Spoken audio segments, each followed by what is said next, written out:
नमः शिवाय।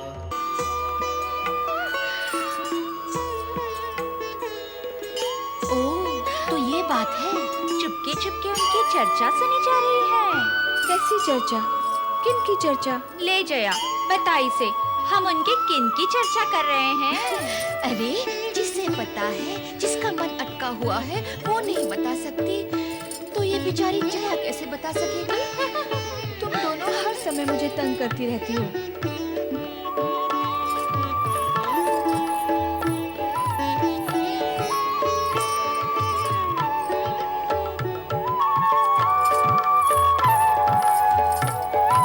देख नहीं सकी, पार्वती को हर समय तंग करना भला नहीं है।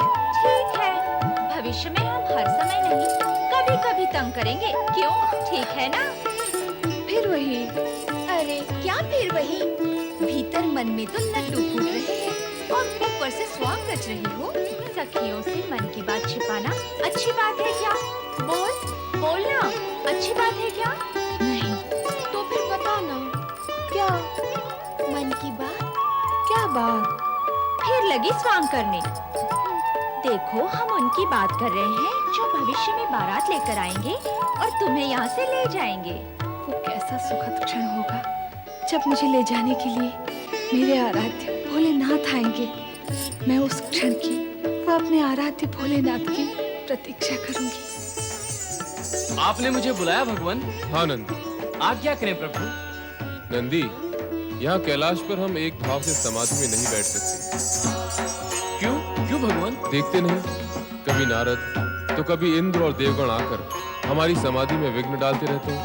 वे तो आपकी कृपा प्राप्ति के हेतु आते हैं भगवान। नंदी, जो कृपा के योग्य होते हैं उन्हें हमारे पास आने की आवश्यकता नहीं, हम स्वयं उनके पास पहुंच जाते हैं। रहे नारद, वे यहाँ कृपा प्राप्ति हेतु नहीं, कृपा दिलवाने हेतु आते हैं। प्रभु, सभी आपकी महिमा का गान करते हैं। किंतु नंदी, यदि हम ध्यान नहीं लगाएंगे तो कृपा और महिमा का अर्थ समाप्त हो जाएगा। आज्ञा करें प्रभु, क्या करना है? हमने कैलाश त्यागने का निश्चय कर दिया। कैलाश का त्याग? किंतु भगवान, आपके बिना मैं कैसे रह सकूंगा? चिंता ना करो नंदी, तुम भी हमारे साथ चलोगे। जो आज्ञा भगवान। ध्यान रहे कि मेरे साथ केवल तुम आ रहे हो, अन्य कोई गण नहीं। और कोई भी नहीं आएगा साथ में? आना क्या, किसी को इस बात की सूचना भी नहीं होगी कि हम कहाँ गए हैं और कहाँ प्रवास कर रहे हैं। कब चलना है भोलेनाथ? अभी इसी समय। आओ।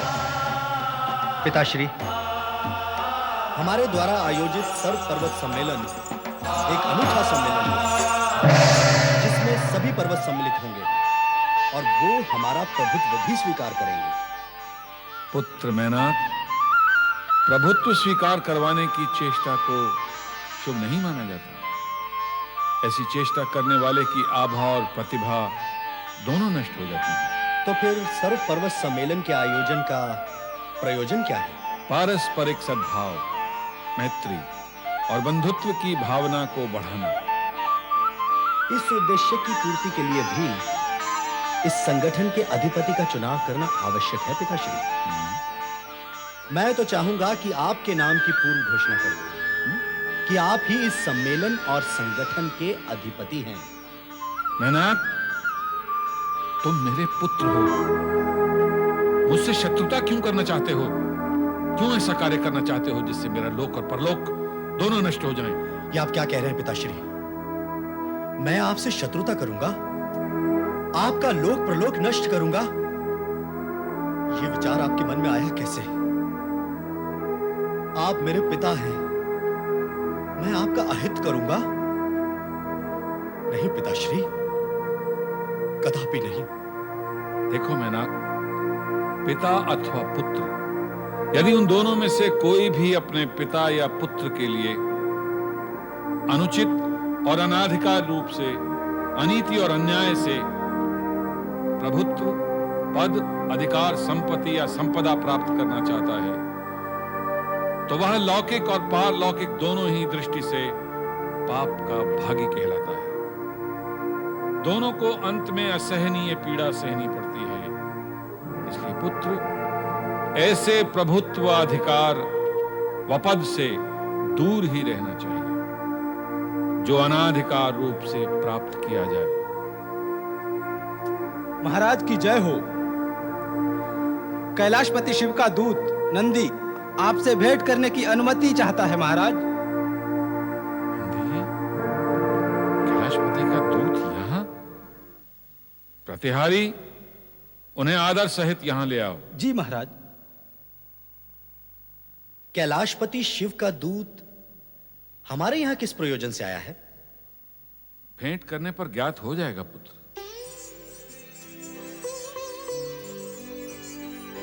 हिमालय राज की जय हो। चराचर पति देवेश्वर सदा शिव के सेवक नंदी का प्रणाम स्वीकार हो। आओ नंदी, आपका स्वागत है। कहिए, क्या समाचार लाए? समाचार नहीं लाए हैं हिमालय राज, हम तो अनुमति लेने आए हैं। अनुमति लेने? स्पष्ट कहिए नंदी। भगवान शिव शंकर आपके हिमगिरी शिखर पर कुछ समय के लिए एकांत ध्यान समाधि लगाना चाहते हैं। क्या आप इसकी अनुमति देंगे? कैलाशपति को भी अनुमति की आवश्यकता है नंदी। यह तो हमारा अहोभाग्य है कि कैलाशपति हमारे क्षेत्र में निवास करेंगे। ये सचमुच हमारे लिए प्रसन्नता का विषय है नंदी। हमारी ओर से कैलाशपति को अनुरोध करें कि वे हमारे यहाँ अतिथि बनकर पधारें। हमारा समूचा परिवार उनके दर्शन से धन्य हो जाए।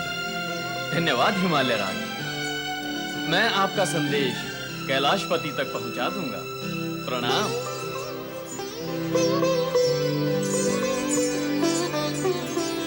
पिताश्री, शिवजी को कैलाश पर्वत त्याग कर हमारे क्षेत्र में आने की आवश्यकता क्यों आन पड़ी? जब विधाता को किसी प्राणी के सौभाग्य या दुर्भाग्य की रचना करनी होती है तो वे ऐसी परिस्थितियों और घटनाओं का निर्माण करते हैं जो साधारण मनुष्य की बुद्धि से परे है। किंतु कैलाशपति का हमारे क्षेत्र में पदार्पण निश्चय ही सौभाग्यपूर्ण होगा। नारायण नारायण श्रीमन्नारायण नारायण नारायण नारायण नारायण नारायण। नारद, तुम फिर यहाँ आ गए। मैं ब्रह्मलोक से ये विचार करके यहाँ आया था कि यहाँ एकांत मिलेगा, किंतु तुम यहाँ भी मिलने चले आते। लगता है अब मुझे कहीं और स्थान ग्रहण करना पड़ेगा। परमपिता, यदि मैं यहाँ तक पहुँच सकता हूँ तो मैं वहाँ भी अवश्य पहुँच सकता हूँ जहाँ आप जाएंगे। ये सब आप ही की कृपा का फल है। नारायण नारायण। अच्छा, अब कहो किस प्रयोजन से आए? परमपिता, प्रयोजन नया नहीं। देवताओं को स्वर्ग से हटाकर तारकासुर उन पर अत्याचार करता ही जा रहा है, करता ही जा रहा है। देवताओं की दुर्दशा अब देखी नहीं जाती। आपका वरदान पाकर तारकासुर अत्यंत उद्दंड और उच्छृंखल हो गया है। नारद, देवताओं की दुर्दशा का ज्ञान मुझे है। स्वयं देवराज इंद्र एवं देवगण कुछ समय पूर्व ब्रह्मलोक में आए थे। वे तारकासुर को स्वर्ग से हटाकर वहां पुनः स्थापित होने के लिए विकल हैं। लेकिन केवल इच्छा और विकलता से ही कार्य सिद्ध नहीं होता। तो कार्य सिद्धि के लिए क्या करना होता है परमपिता? उद्देश्य की पवित्रता ही कार्य सिद्धि का मेरुदंड है नारद। देवराज इंद्र तो स्वर्ग का सिंहासन प्राप्त होते ही भोग और ऐश्वर्य में लिप्त होकर दैत्य एवं उद्देश्य दोनों भूल जाते हैं। सो तो तारकासुर भी भूला हुआ है, किंतु वो अब तक स्वर्ग के सिंहासन पर विराजमान है। तुम बार बार विधि का वेदांत भूलते हो। तारकासुर का पुण्य जब समाप्त होगा उस दिन उसके वरदान का प्रभाव भी समाप्त हो जाएगा। तब उसकी अधोगति होगी। किंतु वो दिन कब आएगा परमपिता, कब? उसके लिए तुम्हें प्रतीक्षा करनी होगी। भगवान भोलेनाथ भी यही कहते हैं और आप भी यही उत्तर देते हैं। किंतु आप दोनों में से कोई भी इस सत्य का उद्घाटन करने के लिए तैयार नहीं है। समय आने पर सब कुछ प्रकट हो जाएगा। किंतु वो समय कब आएगा? आपके वरदान के अनुसार शिवपुत्र ही तारकासुर का वध करेगा, किंतु शिवजी तो शक्ति स्वरूपा पार्वती का नाम सुनते ही और भी अधिक वैरागी हो जाते हैं। अब तो कैलाश छोड़कर और कहीं चले गए हैं। और कहीं चले गए हैं? तो क्या उनका कैलाश से जाना शुभ और कल्याणकारी हुआ? ऐसा ही लगता है। किंतु वो गए कहां परमपिता? क्यों? क्या तुम भी वहां जाना चाहते हो? नहीं नारद, ये उचित नहीं होगा। भोलेनाथ ने कैलाश को ध्यान समाधि के लिए कुछ समय के लिए त्याग दिया है, इसलिए तुम्हारा वहां जाना उचित नहीं होगा। इस समय केवल इतना कह सकता हूं कि यदि तुम देवराज व देवगणों का हित चाहते हो तो कुछ समय के लिए भोलेनाथ को एकांतवास कर दो। इसी में सबका कल्याण है। महारानी मैना, क्या सोच रही हो? आजकल तुम सोचने बहुत लगी हो। जब पुत्री युवा और विवाह योग्य हो जाती है ना, तो माता भी सोचने लगती है। केवल माता? कहो माता पिता सोचने लगते हैं। चलो हिमगिरी चले और कैलाशपति के दर्शन करते हैं। चलिए। किंतु स्मरण रहे, नंदीश्वर कैलाशपति का संदेश दे गए हैं कि वो एकांत की खोज में हिमगिरी के शिखर पर आए हैं, इसलिए कोई भी उनकी ध्यान समाधि में बाधा न डाले। पैनाक, हम बाधा डालने नहीं जा रहे हैं पुत्र, हम तो दर्शनों के लिए जा रहे हैं। एक ही बात है पिताश्री, आपका वहां जाना आपके लिए तो दर्शन है, किंतु उनके लिए विघ्न है। मैनाक, तुम भूल रहे हो, कैलाशपति हमारे अतिथि हैं। उनकी सुख सुविधा का ध्यान रखना हमारा परम कर्तव्य है। सत्य तो यह है कि हम उन्हें अपनी सेवाएं अर्पित करने जा रहे हैं, और इसे दर्शन कहना मातृभाषा की उत्कृष्टता है। मैं तो कहूंगा तुम भी हमारे साथ चलो और पार्वती को भी यहीं बुला लो। हाँ पुत्र।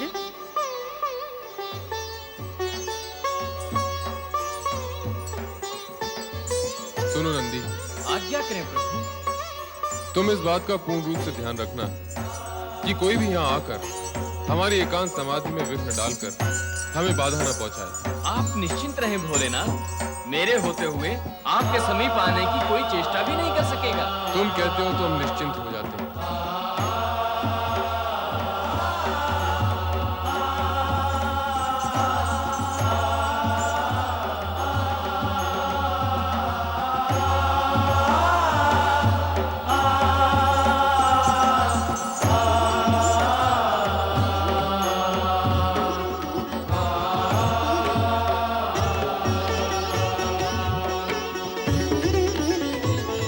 नंदी, ये स्थान तुम्हें कैसा लगा? स्थान? हाँ स्थान, हाँ स्थान रमणीक है हिमालय राज, और अति सुंदर भी, मन भावन भी। किंतु आपका यहाँ आना कैसे हुआ?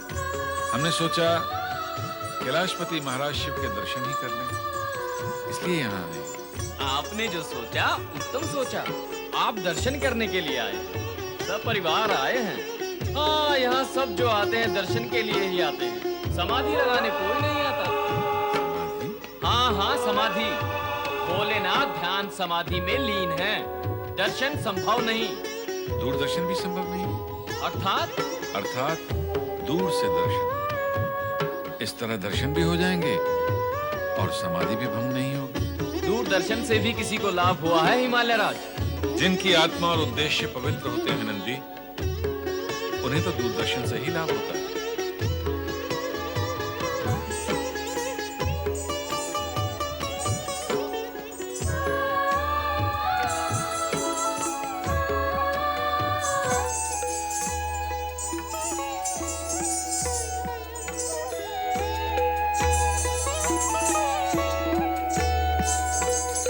अब दूरी से क्यों, समीप से दर्शन होंगे।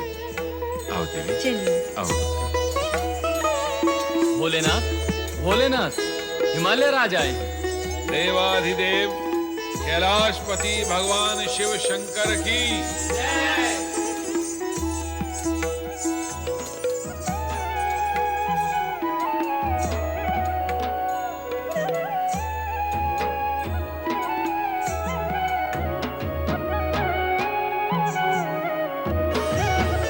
आदिशक्ति? नहीं, सर्वथा नहीं, कदापि नहीं। इस समय हम मोह माया से सर्वथा विमुक्त हैं। तुम्हारे वियोग के पश्चात वैराग्य हमारे संपूर्ण अस्तित्व का एक भाग, एक अंग बन गया। अब हम उस वैराग्य से दूर नहीं जाएंगे।